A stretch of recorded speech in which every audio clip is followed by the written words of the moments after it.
최저임금. 자, 이야기가 들으면 이제 뭐 이건 동전의 양면인 부분 분명히 네. 있습니다. 이건 자, 그런데 이제 정책은 자꾸 저는 이렇게 생각합니다. 결과에 대한 책임이 정치인의 최고의 덕목입니다. 네. 선의는 덕목이 아닙니다. 선의는 누구나 다 있습니다.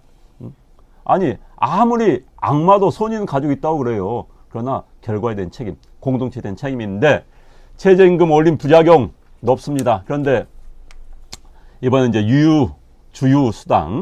주유수당까지 넘으로써 실질적으로 그러니까 내년도 8,350원입니다. 올해보다 10.9%가 올랐어요. 뭐 경이적으로 오른 겁니다. 지난해 네. 올해에 걸쳐서. 그런데 이제 거기에 주유수당을 24일 날이었죠. 성탄절. 네. 한국 자영업자들에게 멋진 반치 선물 날렸습니다. 24일 날 완전히 성탄절 가슴에다가 이후 칼을 꽂는 꽂았어요. 선물 남겼어요. 자, 주유수당 하면은 만 원을 내년도 8,350원이 아니라 만 원을 훌쩍 넘어버립니다. 주 15시간 이상 근무한 근로자를 데리고 있는 한 주유수당 줘야 됩니다. 만 원 네. 넘어서 버렸습니다. 자, 이거 근데 문제는요. 이 주유수당에 대해서 그동안 일반 업체 자영업자분들이 잘 모릅니다.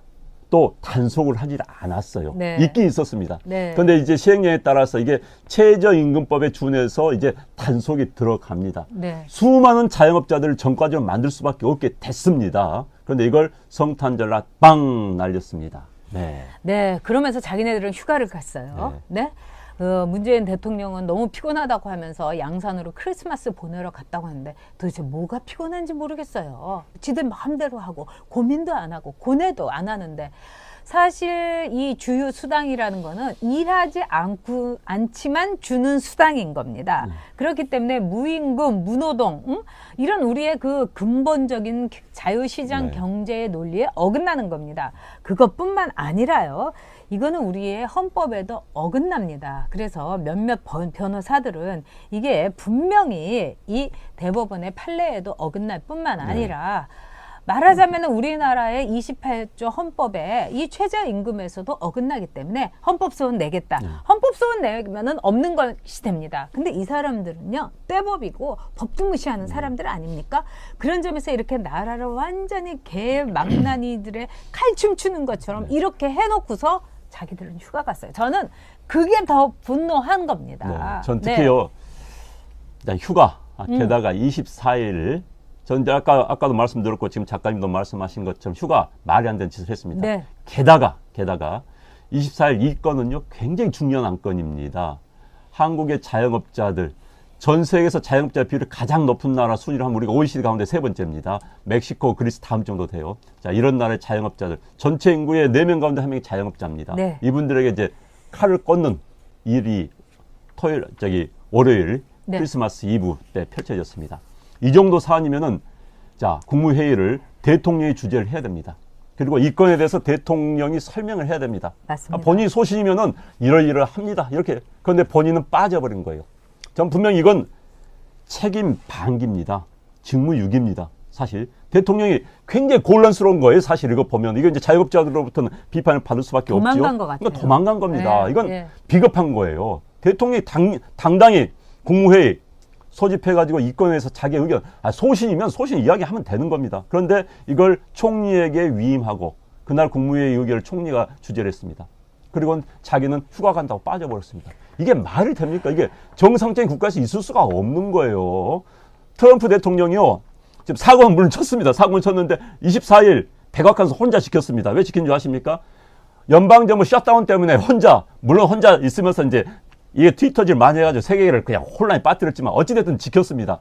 뭐 트럼프 대통령하고 당면 비교가 좀 어려운 부분이 있습니다만 어찌됐든 청와대를 지키면서 그 중요한 결정에 대해서 자기가 책임을 져야 되는데 피해버리고 휴가 가서 그러면서 나의 행복에 국민 모두 행복해니 열받지 않을 수가 있습니까? 나의 행복 그것 때문에 지금 수많은 대한민국 4명 중에 1명은 지금 불행에 빠져 있는데 빠질 수밖에 없는데. 그렇습니다. 제가 지금 책을 이렇게 써놓은 게 한 2권쯤 있는데 출판사들이 요즘 너무 어려워가지고 더구나 우리처럼 이렇게 찍힌 사람들 책은 잘 안 내주려고 해요. 그래서 제가 자비 출판이라도 이제 해보자 이 생각도 있는데 제가 내고자 하는 쓴 책은 어떤 거냐면 다음 총선 어떻게 치러야 되나, 이런 국회의원 뽑으면 안 된다, 뭐 이런 겁니다. 여러분들한테 굉장히 꼭 도움이 되는 거 네. 그거 아주 이 포켓북처럼 내 생각입니다. 여러분들이 그럼 꼭 사주셔야 돼요. 자, 그리고 네. 다시 이제 주제로 돌아가 가지고요.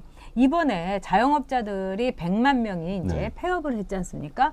그리고 앞으로 잠재적으로 이제 문 닫겠다고 하는 자영업자들이 50만 명입니다. 네. 그러면은 내년 2019년은 자영업자들이 정말 때 죽음을 하는 정말 우리가 생각만 해도 네. 그냥 아주 네. 소름이 쫙 끼치는 IMF보다도 더 끔찍한 해가 될 네. 텐데요.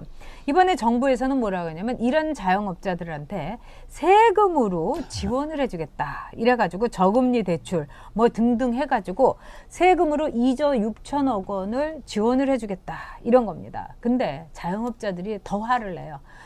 우리 보고 그러면은 신용불량자 돼갖고 먹튀하라는 얘기냐. 돈이 필요 없다. 이 52시간제 이거 없애달라. 왜냐하면 52시간이니까 저녁 회식을 안 하는 거예요. 그 다음에 최저임금. 큰 업체면 모르겠지만 작은 식당은 최저임금이 어마어마한 겁니다. 이거 없애달라. 돈 필요 없다 하는데 지금 세금으로 그냥 돈으로 입맞겠다는 거냐. 우리가 그렇게 만만하냐. 이렇게 자영업자들이 얘기하고 있습니다. 그러니까 지금 이 사람들이 모든 걸 세금으로 해결하려고 해요. 그러니까요. 정확히 말하면 세금 주도 성장입니다. 네. 그러니까 세금이요? 국민들이 내야 되는 거예요. 자기들 내는 거 아닙니다. 그럼 국민 누구냐? 돈을 벌어서 낼 수밖에 없습니다. 돈을 벌 수가 없어요. 경제가 어려운데. 그렇다면 이제 어떻게 됩니까? 세금을 안 내면은 빚을 얻을 수밖에 없습니다. 국가 채무가 늘어납니다. 국가 채무가 늘어나면 그 빚을 누가 갚죠? 우리 자식 세대가 갚는 겁니다. 결국 우리는 자식 세대를 착취하면서 먹고 살 수밖에 없는 구조를 만드는 거예요. 이게 이제 세대 간의 전쟁을 만드는 겁니다. 이 사람들은요, 있는 자 없는 자의 전쟁 만듭니다. 이제는 세금이라는 이름으로 세대 간의 전쟁을 만드는 거예요. 대한민국을 이리 찍고 저리 찍는 이들을 하고 있는 거예요. 그렇습니다. 국가를 운영한 사람이라면 책임이 있어야 되는 겁니다. 세금 좋습니다. 당장 쓰니까 좋지요. 국가 부채 당장 자기가 책임진 거 아닙니다. 다음 정권 책임지는 거예요. 어떤 누구냐? 우리 다음 세대가. 자, 이 이야기하면 제가 강의 갔습니다만 기본적으로 로마가 망한 건요, 이른바 퍼퓰리즘 때문에 망했습니다. 퍼퓰리즘이 뭐냐? 로마 국민들한테 식민지에서 식량을 착취해가지고 로마 국민들에 뿌렸습니다. 그 다음에 뭐 날마다 각종 경기 보여줍니다. 뭐 검투사 경기 있죠. 보여줍니다. 로마 시민들 일하지 않습니다. 식민지 죽어납니다. 식민지에서 폭동이라서 로마 멸망합니다. 그런데 우리는 식민지가 없어요. 뺏어올 데가 없습니다. 그럼 우리의 식민지는 뭐냐? 후세대, 우리 자식 세대, 손자 세대가 우리 식민지가 돼버리는 거예요. 우리 식민지 수탈해가지고 먹고 살 수 있습니까? 자식 세대 수탈해서 먹고 살 수 있습니까? 없습니다. 이 짓을 하겠다는 거예요. 그러니까요. 지금 김나라 님이 7년 동안 살던 동네에서 처음으로 주차 위반 딱지를 떼었다. 네. 요즘 그렇습니다. 그래서 우리나라 한 세대당 100만 원의 세금을 매기고 있는데요. 이 정도면은요, OECD에서 맨날 우리가 세금이 적다, 뭐 복지가 적다 하는데 앞으로 우리 주머니를 탈탈 털게 됩니다. 사실은 그 아동 수당이라든지 노령 수당이라든가 이거는 베네수엘라든가 아르헨티나에 했던 돈 나누기 요 수법을 그대로 이렇게 베껴가지고 또 하는 겁니다. 베끼기 정권에 정말 세금 뿌리기. 아, 여러분 너무너무 가슴 아프실 텐데요. 24일에 그렇게 자영업자들에게 완전히 최저임금 10,000원 이거 뒷목 꽂아놓고 네. 그 다음에 25일 날 또 젊은 친구들이 어떤 선물을 받았냐. 주인이 전화한답니다. 네. 아, 김군 내일부터 우리 아들이 나오기로 했거든. 그러니까 이제 안 나와도 돼. 그래서 알바 잘렸다는 거. 이게 나의 행복인 문재인 대통령이 우리 모두에게 준 크리스마스 선물이었던 겁니다, 여러분. 자, 트럼프 대통령이요, 여기 크리스마스 20대 사고 많이 쳤습니다. 사고 많이 쳐가지고 미국의 이제 전문가들, 특히 외교안보 전문가들이요, 이런 글을 올렸습니다. 특히 오바마 정부 때 이제 있었던 외교안보 보좌관 했던 분이 미국 국가안보의 가장 큰 적은 트럼프 본인이라고 했는데 저는 감히 이런 말씀 드렸습니다. 한국 경제의 가장 큰 적은 문재인 대통령과 그를 둘러싼 운동권 세력이라고. 어디서?